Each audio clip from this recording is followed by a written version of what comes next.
चलिए आज बात करते हैं एक ऐसे जीनियस की जिन्हें कंप्यूटर का जनक कहा जाता है, चार्ल्स बैबेज।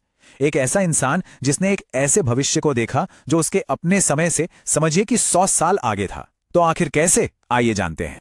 बैबेज का पूरा काम, उनकी पूरी जिंदगी बस इसी एक लाइन के इर्द गिर्द घूमती थी। मशीनें कभी गलती नहीं करती, पर इंसान करते हैं। और देखिए, 19वीं सदी में यह सिर्फ कोई फलसफा नहीं था, यह एक बहुत बहुत बड़ी असल जिंदगी की प्रॉब्लम थी। सोच कर देखिए, उस जमाने में साइंस हो, इंजीनियरिंग हो या फिर जहाज चलाना हो, इन सब के लिए जो जरूरी मैथमेटिकल टेबल्स होती थी वो सब की सब हाथ से बनती थी। नतीजा क्या होता था?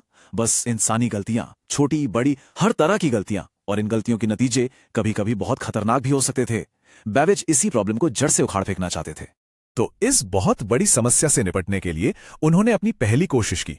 उन्होंने एक कमाल की मशीन के बारे में सोचा, जिसे हम आज डिफरेंस इंजन के नाम से जानते हैं। तो सवाल यह है कि यह डिफरेंस इंजन था क्या आखिर? असल में यह 1820 के दशक में डिजाइन किया गया एक बहुत बड़ा मैकेनिकल कैलकुलेटर था। इसका सिर्फ एक ही काम था, एक ही मकसद, अपने आप बिना किसी इंसानी गलती के एकदम परफेक्ट मैथमेटिकल टेबल्स तैयार करना। अब यह मशीन काम कैसे करती थी? सोचिए, यह पूरी तरह से पीतल के गियर्स और लीवर्स पर चलती थी। कोई बिजली नहीं, कोई इलेक्ट्रॉनिक्स नहीं। यह मेथड ऑफ फाइनाइट डिफरेंसेस का इस्तेमाल करके लॉगरिदम जैसी मुश्किल से मुश्किल कैलकुलेशंस भी कर सकती थी। और सबसे कमाल की बात यह थी कि ये नतीजों को सीधे मेटल प्लेट्स पर प्रिंट करने के लिए बनाई गई थी।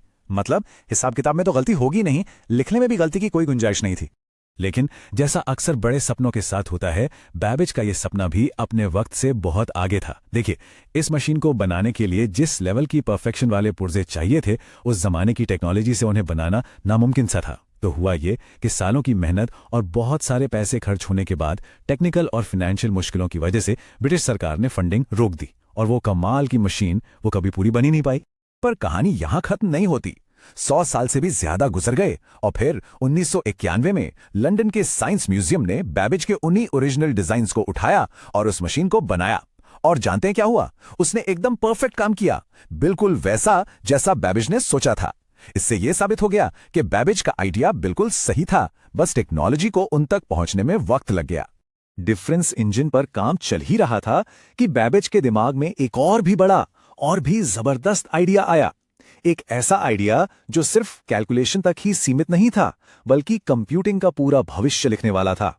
और इसका नाम था एनालिटिकल इंजन। साल था 1837। ये एनालिटिकल इंजन सिर्फ एक कैलकुलेटर नहीं था, नहीं, बिल्कुल नहीं। ये दुनिया का पहला जनरल पर्पस कंप्यूटर का डिजाइन था। मतलब एक ऐसी मशीन जिसे किसी भी तरह के काम के लिए प्रोग्राम किया जा सकता था।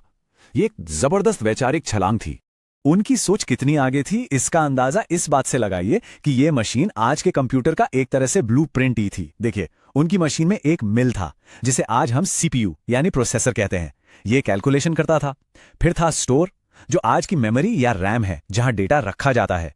इनपुट देने के लिए उन्होंने पंच कार्ड्स का आइडिया दिया। और तो और इसमें कमांड्स को एक के बाद एक चलाने के लिए कंट्रोल लॉजिक भी था।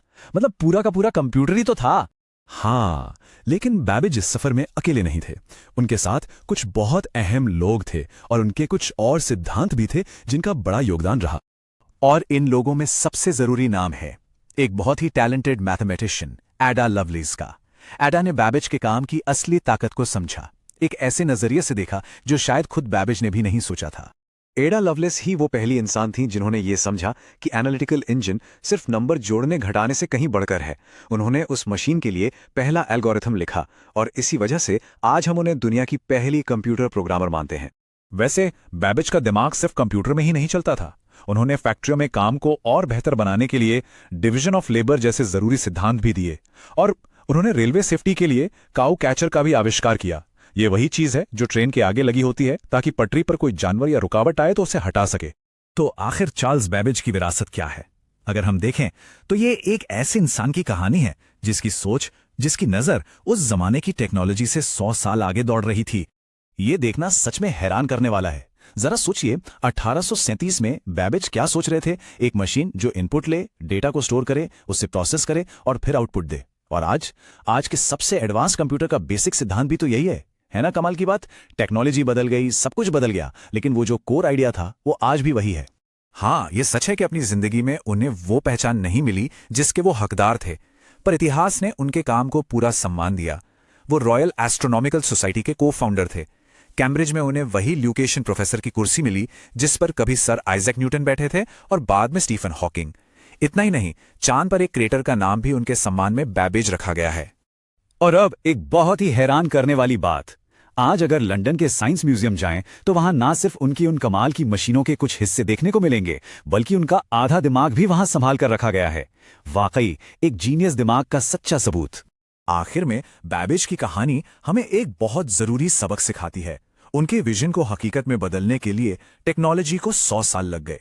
ये बात हमें सोचने पर मजबूर करती है कि आज के जमाने में ऐसे कौन से बड़े बड़े आइडियाज हैं जो बस भविष्य में आने वाले सही टूल्स का इंतजार कर रहे हैं।